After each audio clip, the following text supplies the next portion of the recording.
하나님이 어떻게 번성하고 생육하라 라고 말씀하시는데, 생육하고 번성하는 길이 깨닫지 못한 사람은 그냥 결혼하고 애만 많이 낳는 것으로 이해하죠. 그런데 하나님의 나라의 생육과 번성은 그런 차원의 세계가 아닙니다. 죽음입니다. 자기를 내어주는 삶, 자기를 버리는 삶, 자기를 비우는 삶을 통해서 하나님의 나라가 번창하고 하나님의 영광이 나타나고, 그러면 자기는 끝나는가? 아니요. 자기는 영원히 보존되어지고 예수 그리스도가 세상을 통치하는 하나님 나라가 온전히 임하게 될 때 예수 그리스도가 있는 거기에 그 사람도 있고, 그 사람은 영원히 하나님 눈에 기이 여겨지고 하나님이 기쁘게 보시고 그를 영원히 즐거워하시고 그와 함께 하시기를 하나님은 기뻐하십니다.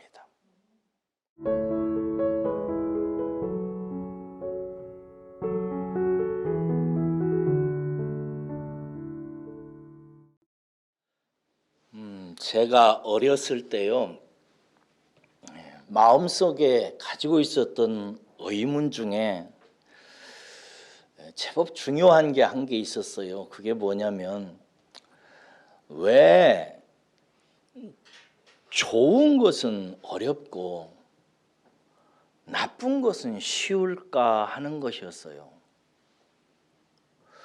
왜 우리에게 좋은 것은 그렇게 어렵고 우리를 망하게 하고 나쁘게 하는 것은 왜 이렇게 쉽냐 이 말이에요. 예를 들어서 공부 같은 걸 생각해 봐요. 공부하기는 어렵잖아요. 근데 이게 굉장히 좋은 것이란 말이야. 굉장히 좋은데 공부하기는 싫어. 근데 펑펑 노는 것은 하나도 유익한 게 없는데 우리에게 딱 맞아. 왜 이런 것일까? 여러분, 약은 진짜 좋은데 먹기가 싫습니다. 입에 쓰니까. 그런데 콜라나 사이다나 아이스크림이나 이런 것들은 먹어봤댔자 나 망하게 하는 건데 그렇게 맛있고 좋고 딱 맞아. 왜 그럴까요? 뭔가를 아끼는 것은 참 좋은 것인데 싫고, 펑펑 쓰는 것은 너무나 재밌고 즐거워요. 그렇습니다. 선한 것은 어렵고 악한 것은 쉽습니다. 이 모든 것을 우리가 알아요. 머릿속으로는 아는데 그렇게 행하기가 어려운 거예요. 그래서 여러분, 각성이 필요합니다. 깨달아야 되는 거예요. 깨닫지 못하는 사람은 어려운 것 속에 들어있는 보물을 얻을 줄 모르고, 깨닫지 못하는 사람은 쓸데없고 부질없는 것에 마음이 쓸려서 인생을 버립니다. 여러분, 좋은 것 중에 좋은 것은 진리입니다. 근데 진리가 여러분 뭐예요? 영원한 것이잖아요. 그렇죠? 항상 선한 것입니다. 그리고 변치 않는 거예요. 그래서 사람들 마음속에는 이게 좋은 것이라는 것을 알아요. 그래서 어떤 사람들은 이 좋은 진리를 아는데 열정을 쏟는 젊은이들도 있어요. 그래서 이 진리를 알려고 애쓰고, 또 여러분들도 진리를 들으려고 하고 알려고 해요. 근데 여러분이 알다시피 이렇게 좋고 선한 진리가 우리에게 너무 어렵습니다. 또 그래서 진리를 행하는 자는 그렇게 많지 않습니다. 그래서 우리에게 필요한 것이 있는데 각성이 필요해요. 깨달아야 되는 것입니다. 깨닫지 못하면 진리는 그냥 머릿속에 지식과 정보로 들어있고 내 삶을 움직이거나 내 인격을 변화시키는데 별로 유익이 되지를 않습니다. 알기는 알아요. 그런데 자기에게 실제로 유익은 되지 못합니다. 각성, 깨닫는 것, 이것이 그렇게 중요한 것입니다. 오늘 저와 여러분들이 나눌 진리는 가히 최고의 진리 중에 하나입니다. 어떤 사람은 이 진리를 들으면은 그것하고 알 것입니다. 그러나 오늘 이 아침에 여러분들이 이 진리를 들으면서 깨달으시기를, 각성하시기를 주의 이름으로 축복합니다. 오늘 본문 말씀은 6월절이 되어서 예루살렘에 모여든 헬라인 몇 명이 안드레와 빌립을 통해서 예수님을 한번 만나자고 면담 요청을 하면서 시작되는 이야기입니다. 이 헬라인이 예수님에게 오자 예수님은 뭔가를 직감하시고 이렇게 말씀하십니다. 내가 이제 영광을 얻을 때가 왔다. 이렇게. 내가 영광을 얻을 때가 왔다. 이 말이 여러분 무슨 말인지 알죠? 예수님이 십자가에 달려 죽을 때가 됐다라는 얘기입니다. 여러분, 예수님이 십자가에 달려서 그렇게 처참하게 죽게 되는데 그게 왜 영광이죠? 영광이라는 말의 뜻을 수없이 들으셨을 것입니다. 영광이라는 말은 어떤 존재의 존재다움이 나타나는 것을 말하는 것입니다. 예수님의 예수님다우심이 나타나는 것이 예수님의 영광이에요. 근데 예수님께서 내가 영광을 이제 취할 때가 됐다, 받을 때가 됐다, 나타날 때가 됐다라고 하는 것은 예수님의 예수님다우심이 십자가를 통해서 나타난다는 사실을 우리에게 보여주는 것입니다. 여러분들이 만약에 예수님이 누구냐, 예수님이 어떤 분이냐, 예수님이 나에게 어떤 의미가 있느냐 하는 것을 알고 싶다면 예수님이 어떤 분이신지, 예수님의 존재의 존재다움이 나타난 예수님의 십자가 앞으로 나아가야 될 줄로 믿습니다. 거기에서 예수님이 누구인지가 나타났어요. 하나님 아버지도 아들 예수 그리스도를 통해서 당신을 나타내셨습니다. 여러분, 이렇게 예수님은 당신이 어떤 분인지를 십자가를 통해서 그 영광을 나타내시는 분이세요. 여러분들에게 한번 질문해 볼까요? 여러분들 자신의 영광을 내가 이런 사람이야, 나의 존재의 의미와 뭐 그런 게 이런 거야 라고 세상 앞에 나타날 때 여러분들의 영광을 여러분들은 어떻게 나타내세요? 무엇으로? 세상 사람들은 돈이나 명예나 인기 같은 것으로 내가 이런 사람이야 라고 말하려고 몸부림칩니다. 어떤 사람은 아주 그냥 얼굴을 성형을 해가지고 예쁘게 만들어가지고 내가 이런 사람이야 라고 말하려고 하고요. 어떤 사람은 좋은 옷으로 자기를 표현하려고 하고요. 어떤 사람은 좋은 집이나 좋은 차를 바꾸어서 자기의 영광을 나타내려고 하지요. 그런데 여러분, 하나님과 예수님은 십자가를 통해서 당신의 영광을 보여주셨습니다. 오늘 본문 말씀은 예수님이 이제 당신의 영광을 나타내는 이 십자가를 통해서 우리들이 정말 깨달아야 되는 귀한 진리를 말씀하시는데 한 가지 간단한 비유를 통해서 말씀하세요. 24절을 보세요. 24절 함께 읽겠습니다. 시작. 내가 진실로 진실로 너희에게 이르노니 한 알의 밀이 땅에 떨어져 죽지 아니하면 한 알 그대로 있고 죽으면 많은 열매를 맺느니라.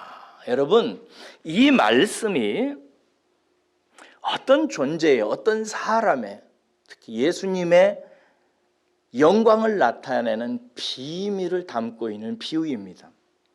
저는 이 24절의 말씀을 대할 때마다 진짜 늘 신비합니다. 여러분도 한번 신비를 느껴보세요. 한 알의 밀알이, 어떤 곡식의 씨앗이 땅에 똑 떨어져요. 그러면 이 씨앗이 땅에 떨어지면 이 씨앗은 어떻게 되죠? 썩어서 죽습니다. 죽어서 뭐가 돼요? 흙이 돼버려요. 그런데 여러분, 그렇게 한 알의 밀알이 땅에 떨어져서 죽게 되는데 썩는데 문제는 그냥 썩어서 없어지는 것이 아니라는 거예요. 여기에 신기한 게 있어요.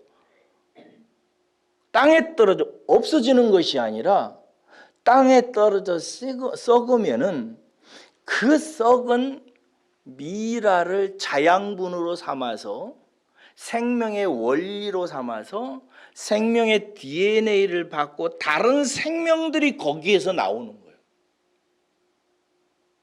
한 알의 미랄이 떨어져 썩어지면은 그 썩어지는 과정에서 그 미랄 속에 들어있는 DNA가 살아나서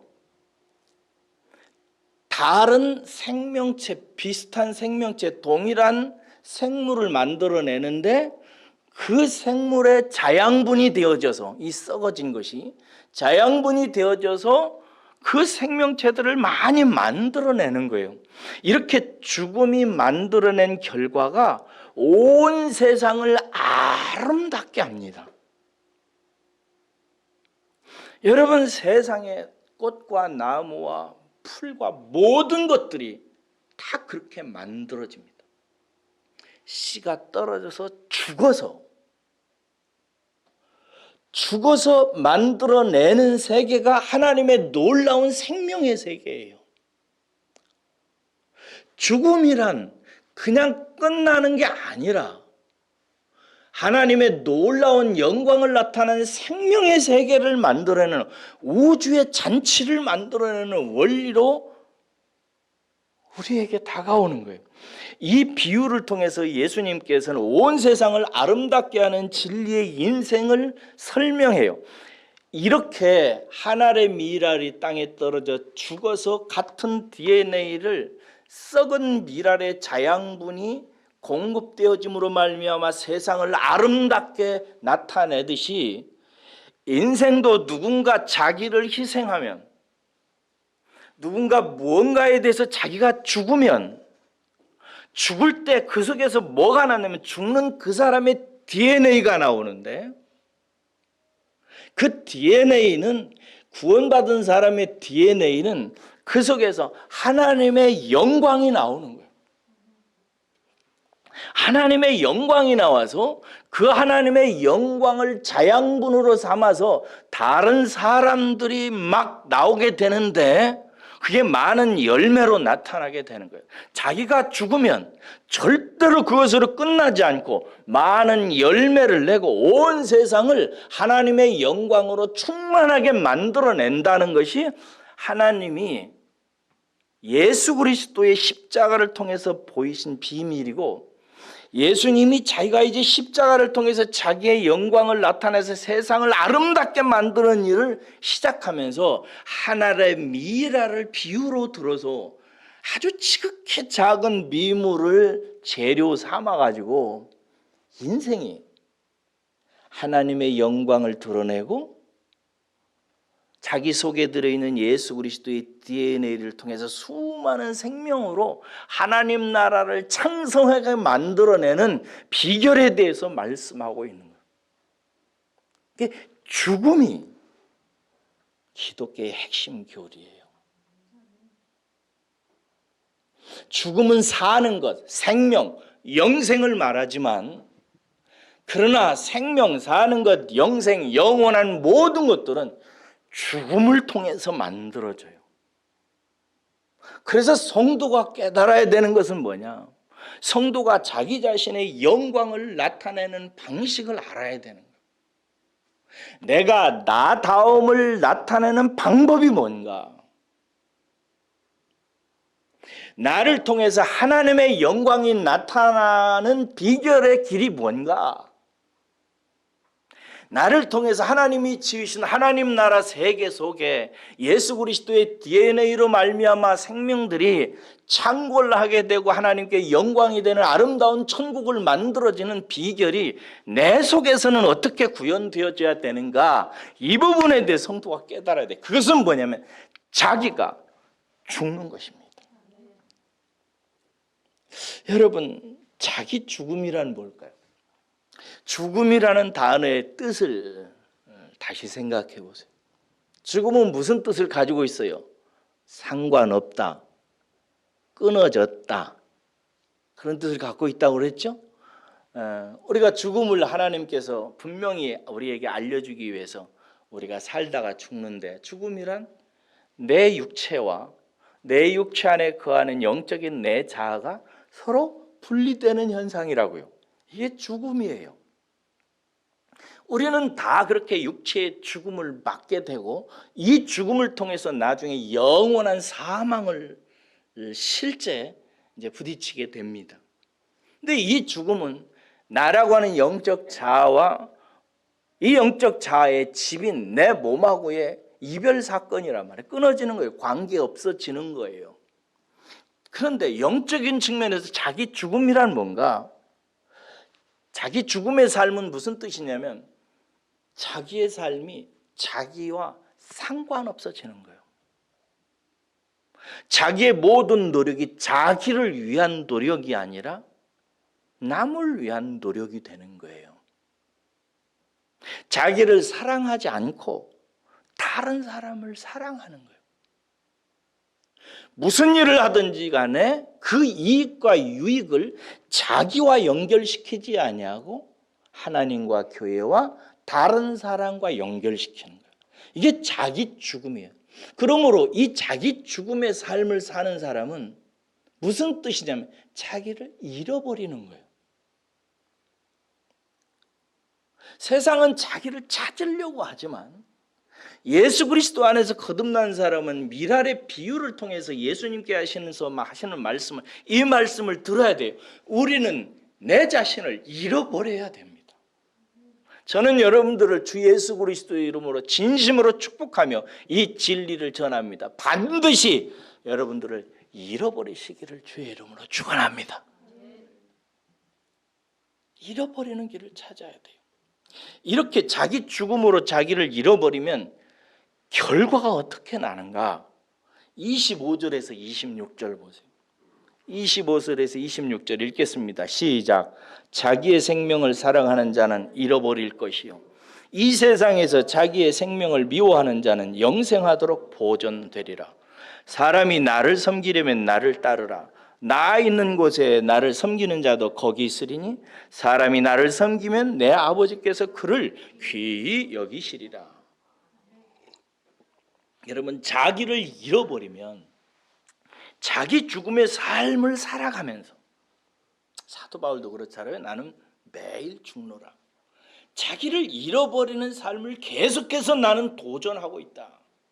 이렇게 해서 자기를 잃어버리면, 자기를 미워하면 그 결과가 어떻게 되는가? 첫째로 영생하도록 보존되어져요. 이것도 참 나는 아직 못 깨닫겠어요. 나를 잃어버리면 나는 영원히 보존돼요. 이것이 하나님 나라의 신비한 이치입니다. 만약에 나를 잃어버리지 않으면, 나를 버리지 않으면 나는 버려지고 잊혀지고 사라집니다. 근데 나를 버리면 나는 영원히 보존되어지는 생명록에 기록됩니다.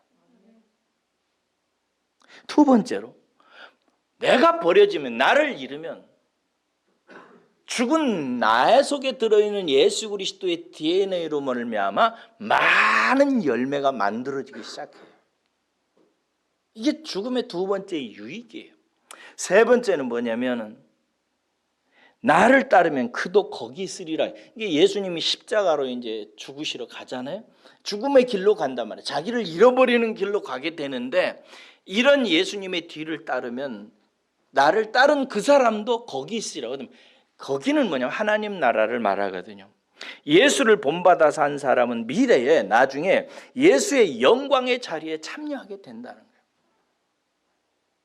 거예요. 자기를 잃으면, 자기를 희생하면, 자기를 내어주면 그 사람은 예수님을 따르는 삶인데, 그 삶을 산 사람은 나중에 예수님과 함께 그 자리에 있게 돼. 영광스러운 하늘과 땅을 다스리는 하나님의 영광의 자리에 예수님과 함께 그 자리에 앉게 된다. 예수님의 비밀의 축복이. 네 번째로, 그런 마음으로 예수님을 섬기면, 섬긴다는 말은 죽는다는 뜻인데요, 헬라어에서. 예수님을 섬기면, 그렇게 예수님을 위해서 자기를 죽고 자기를 잃어버리면 이 사람을 하나님 아버지께서 어떻게 보냐면 귀하게 여기세요. 귀하게 여기세요. 시편에 보면은 죽는 자를 하나님께서 기히 보시는도다 이렇게 표현되어 있어요. 너무 이쁘게 보신다는 뜻이에요. 너무 존귀하게 보신다는 뜻입니다. 여러분, 여러분들을 축복합니다. 주님을 바라보시고 주님의 길을 따라가시기를 진심으로 축복합니다. 이런 얘기하면 초신자는 아유, 내가 나를 찾고 나를 잃어버리고 나를 중심으로 살고 그렇게 살라고 복 받으려고 교회에 왔는데 영 반대네. 여러 가지 어려워하고 힘들어하고 아이고 이 교회 다녔다가는 망하겠다 싶어서 생각하죠. 그러나 여러분, 오늘 이 아침에 여러분들에게 정말 좋은 진리를 전합니다. 자기 자신을 잃으십시오. 세상에, 교회에, 자식에게, 남편에게, 아내에게 여러분들을 주십시오. 그러면 여러분들은 그것으로 말미암아 여러분들의 생명이 영원히 보존되어지고 그 죽음의 DNA로 말미암아 하나님의 영광이 나타나게 되고 나중에 예수님의 영광의 자리에 예수님과 함께 앉고 그리고 하나님께서 여러분들의 인생을 귀하고 이쁘게 보시고 여러분들에게 복의 복을 더할 줄로 믿습니다. 여러분, 비밀을 하나 더 얘기하는데요. 오늘 설교는 조금 더 비밀스럽네요. 여러분, 선악과를 따먹은 인생은 죽음 앞에 초대되어집니다. 우리는 모두 다 아담과 하와 안에서 선악과를 따먹은 인생이잖아요. 왜 따먹었어요? 자기가 살라고 따먹었단 말이에요.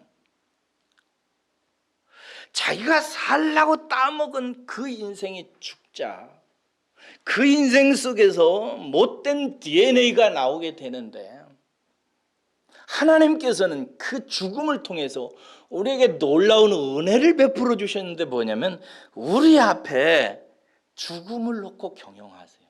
그래서 사람이 태어나면 죽음을 향해서 가게 만드셨습니다. 이게 어떤 한 아이가 태어났다는 것은 태어난 그 순간부터 어디를 향해서 가는 거예요? 죽음을 향해서 한 발자국 한 발자국 갑니다. 우리가 산다는 것은 사실 죽음을 향해서 다가가고 있는 것입니다. 그래서 늙어요. 아픕니다. 그리고 병들어요. 이 과정에서 사랑하는 여러분, 하나님이 나타내시려고 하는 게 있는데 너를 잃어야 된다. 너를 버려야 된다. 네가 그렇게 하지 않으면 네 마지막 죽음이 헛된 죽음이 된다라고 하는 진리를 우리에게 알려줍니다. 가만히 생각해 보세요. 어린아이가 여러분 태어나면 자기를 몰라요. 자기 의식이 없어요. 유아는. 그렇잖아요. 그냥 있어요. 근데 생명의 DNA인 엄마로부터 나오는 젖, 그 DNA를 이렇게 먹다가 보면은 자기 의식이 생기기 시작합니다. 그게 유년기가 되게 되면은 이때는 이제 아직 죽음에 대한 자각이 없어서 뭐든지 자기를 위해서 행동합니다. 내 것도 내 것이고 네 것도 내 것이고 다 내가 먹으려고 그래요. 근데 이제 소년기쯤 되면은 이 사람이 뭘 알겠냐면은 관계를 알게 돼요. 친구 관계 같은 거 예를 들어서. 그럼 친구 관계를 갖다가 보면 얘는 뭘 요구받냐면 나를 포기해야 된다. 나를 희생해야 된다. 어떤 부분에서는 내가 양보해야 된다는 사실을 조금씩 눈치채기 시작해요. 하나님의 죽음 교육입니다. 그래서 그 관계를 지키고 그 관계 속에서 행복을 찾기 위해서 자기 장난감도 내어주고 시간도 내어주고 양보하고 지켜주고 기다려주고 하는 법을 배워요. 그러다가 청년쯤 돼서 이제 나이가 들면 본격적으로 공부를 시작합니다. 공부는 무엇입니까? 자기가 죽는 것입니다. 자기 생각을 내려놓지 아니하고 자기가 아는 지식을 버리지 아니하고 자기가 가지는 경륜을 겸손하게 내려놓지 않으면 참된 교육은 일어나지 않습니다. 선생님 앞에 설 때마다 아무것도 모른다는 사실을 알고 선생님이 가르쳐주는 것에 대해서 열심히 스펀지처럼 흡수하는 사람, 자기를 내려놓고 자기를 잃고 자기의 생각을 버리고 선생님의 것을 받아들이는 것, 자기를 잃어버리는 것이 얻는 것입니다. 그러다가 나중에 이제 커가지고 사랑을 하게 되죠. 한 남자를 알게 되고 한 여자를 알게 됩니다. 결혼을 하게 되죠. 여러분, 그렇게 되면은 남편은 아내를 위해서, 아내는 남편을 위해서 죽음으로 초대됩니다. 그 부부라고 하는 놀라운 행복의 관계를 유지하려면 남편과 아내는 서로를 위해서 자기를 내어주어야 됩니다. 어떤 부부들은, 어떤 사랑하는 사람들은 자기를 안 내어주려고 그래요. 오히려 남을 이용하려고 그러죠. 이 남자는 왜 나를 위해서 일하지 않는가? 이 여자는 왜 나를 위해서 뭘 주지 않는가? 이거 어리석은 사람들이 하는 것입니다. 그러나 깨달은 사람은 자기를 줍니다. 자기를 잃어요. 남편을 위해서, 아내를 위해서 자기가 먹고 싶은 건 주고 자기가 소중하게 여기는 것은 가르쳐주고 좋은 것을 주려고 해요. 거기에서 자기가 보존되는 거라고요. 자식을 낳습니다. 자식은 진짜 자기 내어줌에 꽃을 피우는 지점에서 나타나는 하나님의 죽음 교육이죠. 자식을 사랑하는 엄마는 맛있는 것을 지가 안 먹습니다. 감추어 뒀다가 아들에게, 딸에게 줘요. 우리 어머니가 옛날에 시골장에 가서 7일장, 9일장 시골장에 가서 알사탕을 꼭 사오시곤 했어요. 알사탕 볼에다 넣으면 볼때기가 이만하게 툭 튀어나오죠. 그걸 꼭 5-6개 어머니가 사오세요. 우리 어머니 그거 한 개도 안 잡수십니다. 다 저에게 줘요. 가끔 하나씩 꺼내서 나에게 줍니다. 어머니는 죽어가고 계신 것입니다. 자기를 잃어가고 있는 거예요. 그렇게 자식을 위해서 좋은 것, 맛있는 것, 유익한 것 다 내어주기 시작합니다. 그렇게 부모는 죽어가는 것입니다. 제가 어렸을 때 가을, 초가을 때 별을 베고 그 조그마한 냇가에 갔는데 냇가에 물이 흥건히 고여 있는데 우렁생이 껍데기가 가득 밀려서 쌓여 있어요. 제가 우렁생이를 보니까 속에 알맹이는 하나도 없고 다 껍데기예요. 너무 신기했어요. 아버지한테 물었어요. 아버지, 왜 이렇게 우렁은 다 껍데기가 없어요? 근데 우리 아버지가 그러더라고요. 네가 다 파먹어서 그렇다 임마 그러더라고요. 내가 언제 우렁생이 파먹었어요? 그랬더니 그 비밀을 얘기해 주신 거예요. 우렁생이는 자기 새끼를 자기 몸에다 낳는단다. 우렁생이 새끼는 우렁생이 엄마의 몸속에서 태어나서 자라면서 우렁생이 엄마의 살을 뜯어먹고 자란다. 엄마가 그렇게 자기의 살을 자식에게 다 내어줄 때쯤 되면은 새끼 우렁생이는 살아서 나가고 엄마 우렁생이의 집은 텅 비어서 이렇게 쓸쓸히 빈 껍데기가 되어서 흘러간단다. 그래서 세상은 우렁생이가 가득한 것입니다. 우렁생이 엄마가 자기를 내어주지 아니하면, 자기를 잃지 아니하면, 자기를 버리지 아니하면 우렁생이의 대는 끊어집니다. 뭔가 생명의 원리를 아는 사람은 그 생명이 영원히 보존되어지는 방법, 하나님이 어떻게 번성하고 생육하라 라고 말씀하시는데, 생육하고 번성하는 길이 깨닫지 못한 사람은 그냥 결혼하고 애만 많이 낳는 것으로 이해하죠. 그런데 하나님의 나라의 생육과 번성은 그런 차원의 세계가 아닙니다. 죽음입니다.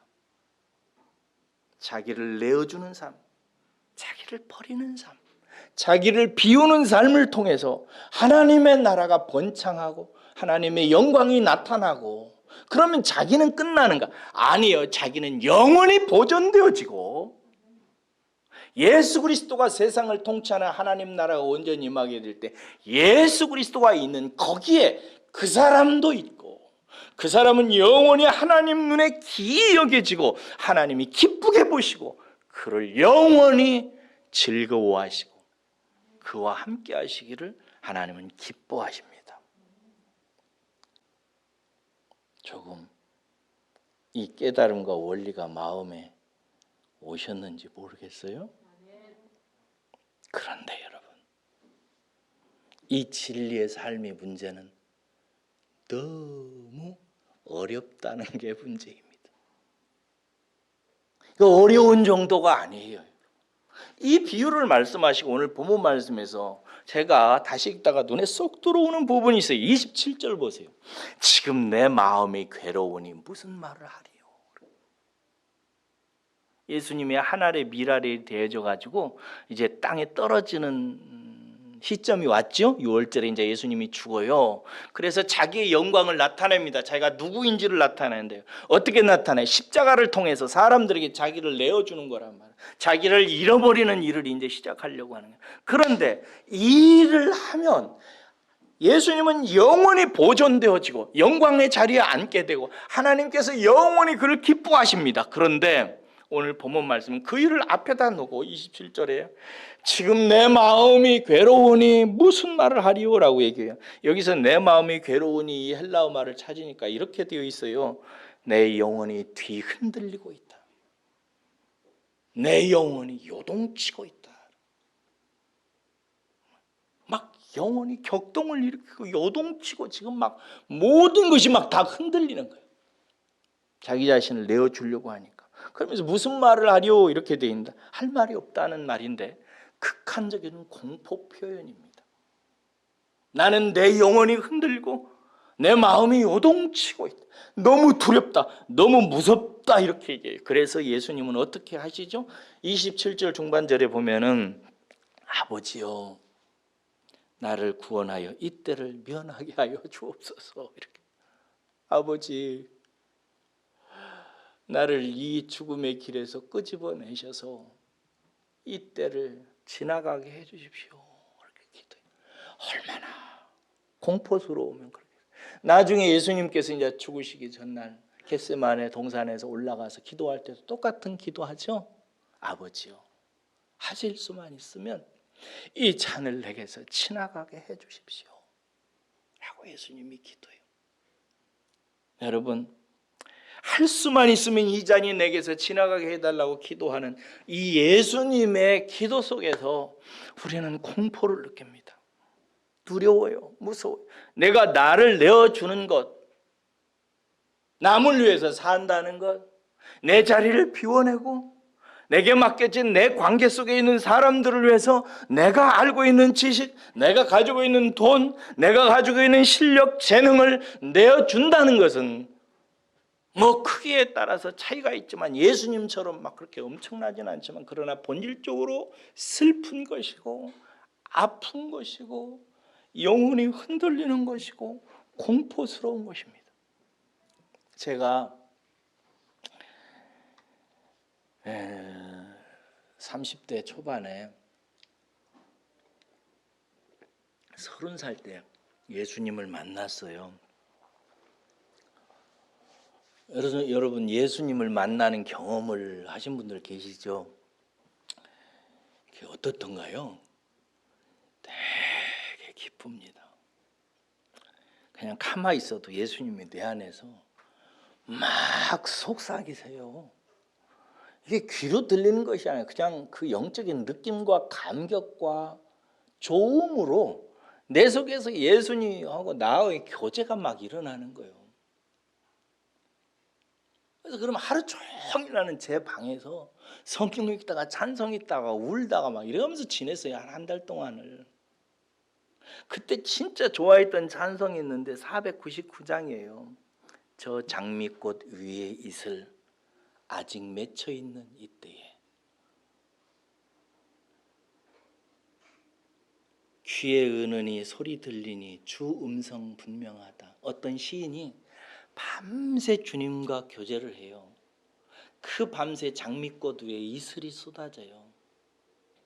날을 새고 아침이 된 거예요. 이 장미꽃 위에 이슬이 있는데 밤새 주님과 교제했는데도 그 이른 아침에 막 귀 속에 뭐가 들리는 거예요. 무슨 음성이에요? 주의 음성이 들린다는 거예요. 그러면서 후렴에서 이렇게 하는 거예요. 주님 나와 동행을 하면서 나를 친구 삼으셨네. 우리 서로 받은 그 기쁨은 알 사람이 없도다. 이래요. 밤새 주님과 교제하며 속삭이면서 지내면서 주님과 친구가 되어 누리는 그 기쁨의 세계는 아무도 모른다는 거예요. 저는 이 찬송을 너무 좋아했어요. 근데 여러분 3절에 이런 대목이 있는데 이 대목은 늘 저에게 눈물이었어요. 밤 깊도록 동산 안에 주와 함께 있으려 하나 괴로운 세상에 할 일 많아서 날 가라 명하신다. 밤 깊도록 그냥 주님과 함께 교제하며 밤이 새도록 친구와 교제하며 속삭이며 그렇게 날이 셀 때 장미꽃 위에 이슬이 내리는데도 음성은 끊이지 않는 그 세계 속에 그 동산 안에 밤이 깊도록 그냥 있고 싶은데 주님께서 제게 말씀하세요. 세상으로 가라. 너 세상에 가서 너를 내어주어라. 너를 내어주어야 된다. 너 죽어야 돼. 너 잃어야 된다. 하고 말씀하셔. 막 이 대목을 막 찬송하면서 막 몇 번을 통곡했나 몰라요. 괴로운 세상에 할 일 많아서 날 보고 가라고 말씀하시는 내 친구 예수님의 눈물 어린 권면을 안 들을 수가 없는 거예요. 근데 그렇게 가려고 하면은 너무 고통스러운 거예요. 왜냐하면 나도 나를 위해서 살고 싶거든요. 여러분들은 목회가 할만하다 생각하는지 모릅니다만은 제법 어렵습니다. 지난 일주일 동안 저는 매일 날을 했습니다. 아침 7시, 8시까지 날 세워서 공부하고 글을 쓰고 논문을 쓰고 그러고 잠을 들고 2시간, 3시간 자고 일어나서 또 아침부터 온라인으로 강의 듣고 오후까지 강의 듣고 또 공부 시작해서 날 새고 지금 지난 일주일 동안을 평균 2시간 내지 3시간 잤습니다. 왜요? 마지막으로 세상에 남기고 줘야 될 게 있어서 공부하느라고 그렇습니다. 어려워요. 힘듭니다. 여러분들은 안 그렇습니까? 우리는 다 지금 본질상 십자가 앞에 있는 인생들이었어요. 친구로 지내는 것, 남편과 아내로 지내는 것, 아빠와 엄마로 지내는 것, 다 자기를 잃는 것입니다. 남편 여러분, 하나님께서 말씀하십니다. 아내를 위해서 너를 주어라. 예수 그리스도께서 교회를 위해서 자기 생명을 주었듯이 네 아내를 그렇게 사랑해라. 아내된 여러분들에게 주님께서 말씀하십니다. 교회가 주를 위해서 헌신하고 봉사하듯이 남편을 그렇게 섬기고 봉사해라. 너를 내주어야지. 그래야 네 이름이 보존되어지고 네 가정이 생명의 기운으로 살아나지 라고 말씀하세요. 어때요 여러분? 그렇게 자식 앞에서 키우면서 그렇게 하시죠? 잘하고 계신가요? 여러분들이 그렇게 자기 자신을 내어주면 여러분 속에는 뭐가 있냐면 거듭난 예수 그리스도의 생명이 있기 때문에 여러분들의 육체가 죽으면 여러분 안에 살고 있는 예수라고 하는 영적인 DNA가 하나님의 영광으로서의 자양분을 토해내기 시작해요. 드러내기 시작해요. 그러면 여러분의 남편과 여러분의 아내가 여러분의 자식들이 그 자양분을 먹고 자라나기 시작해요. 근데 죽지 않으면 그 자양분을 못 받아요. 그 자식이 뒤틀어지고 남편과의 갈등이 어그러지고 싸우고 그러는 거예요.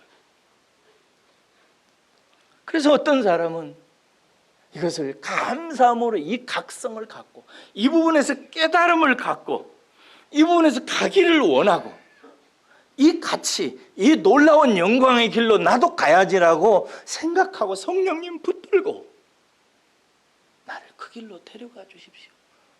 제가 이것을 깨닫고 주님한테 뭐라고 기도한 줄 아세요? 좀 불편한 용어인지 모르지만 이렇게 기도했어요. 제 다리를 분질러서라도 그 길로 데리고 가십시오.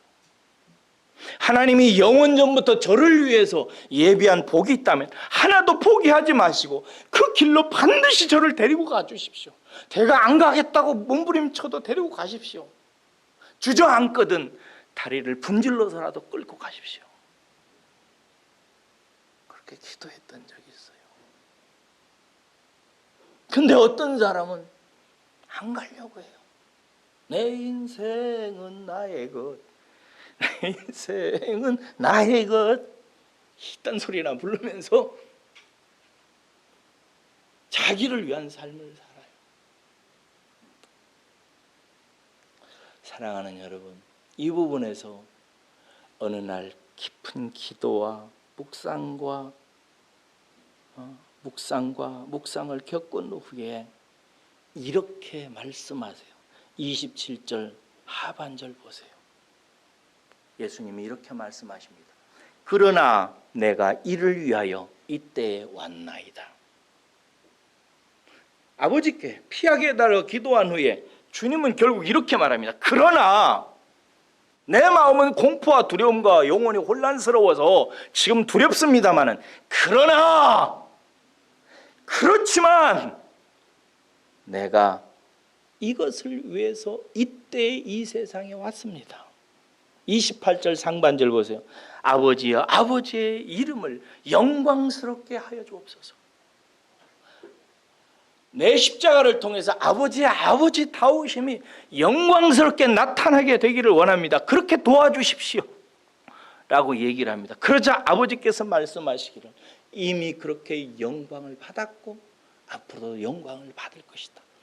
우리 하나님도 힘드시지만 우리 아버지 하나님도 아들을 십자가에 내어주면서 아들이 세상을 위해서 자기를 잃는 모습이 아버지도 힘들지만 아버지 하나님도 꼭 깨무시고 내가 그렇게 하겠다. 반드시 일을 해내겠다 라고 말씀하시는 것입니다. 여러분에게 묻습니다. 여러분이 이때에 무엇을 위해서 왔어요? 그거 이제 아셨어요? 왜 2000년도 이때에 대한민국이라는 곳에 뭐 하려고 오셨어요? 그거 아셔야 돼요. 다 달라요. 사람은 같은 인생 하나도 없습니다. 그래서 얼굴이 다 다른 거예요. 재능도 다르고 취향도 다르고 생각도 다르고 습관도 다르고 운명도 다르고 다 달라요. 그러나 모든 것이 다 다르지만 목표는 하나입니다. 목적은 하나예요. 하나님의 영광을 위해서 창조되어졌습니다. 나를 통해서 하나님의 하나님다우심이 나타나는 것, 이것이 저와 여러분들의 지금 이 세상에 살고 있는 하나님의 뜻이고 여러분들의 인생의 의미입니다. 하나님은 여러분들을 지금 이때에 보내셔서 지금 이때에 이곳에서 네가 사는 그곳에서 내 영광을 드러내라. 그러기 위해서 너를 내어 주어야 된다. 네가 죽어야 된다. 너를 잃어야 된다. 너를 잃으면 잃어가는 네 속에서 나 여호와 하나님의 DNA가 나오고, 네가 죽은 현장에서 꽃이 피고 나무가 자라고 열매가 맺듯이 아름다운 열매가 충만히 드러나게 되고, 여호와 하나님은 그것으로 인하여 기쁘고, 너는 영원히 보존되어지고, 너는 장차 예수 그리스도와 같은 자리에 앉게 되어서 하늘과 땅의 권세를 가지고 세상을 다스리게 될 것이고, 영원토록 나의 여호와 하나님은 너를 이쁘게 여기고 너를 존귀히 여기고, 너만 보면 춤을 추고 너만 보면 자랑스러워하고 너만 보면 내 여호와가 즐거워서 춤을 추게 될 것이다. 예수님께서 이렇게 기도하자 하나님께서 큰 소리로 내가 영광을 받았고 영광을 다 이루게 될 것이다 라고 말하자, 사람들이 그 음성을 잘 못 알아듣고, 주파수가 다르니까 못 알아듣고, 이거 뭔 천동소리야? 막 이렇게 얘기하죠. 그러자 예수님께서 말하는 거예요. 천동소리가 아니고 이렇게 하나님께서 하시는 것은 너희들로 하여금 지금 내가 하는 말을 알아듣게 하기 위해서다. 잘 알아들어라 라고 얘기해요. 여러분들도 잘 알아들으셨죠? 네. 찬송 하나 하고 예배 마치겠습니다.